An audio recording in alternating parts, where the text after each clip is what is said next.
I think one of the things we can do, I love Zev's point here, which is you have to take back your locus of control. Okay, when I have felt out of control in my clinical environment, when I have felt out of control as an executive, I anchor around what can I control? And I have landed, and I just suggested as something for people to consider, that we have to know where our own joy comes from. Mm. And actually, one of the most important strategic plans I came up with was a strategic plan for my next 10 years, how Mm. I was going to derive joy in my legacy and impact, because that's under no one else's purview, that's mine.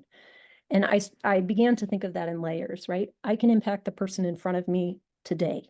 I can connect with a colleague who I know is struggling. Right, one-on-one. Then I can do something for my team. I can make sure I'm leaning in, showing up for conferences, teaching, sharing what I know. And then nationally, organizationally and nationally, it goes on.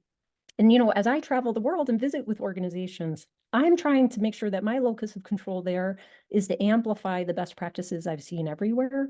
And in the one-on-one interactions I have, to model the humility and curiosity that I am asking them to have for each other.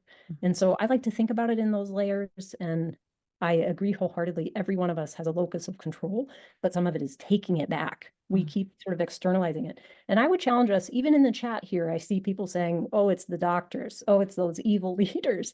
Hey, guess what? That's us. That's us we're talking about. And so I want us to model in this conversation the same empathy and curiosity. What can I learn today instead of just putting my point forward?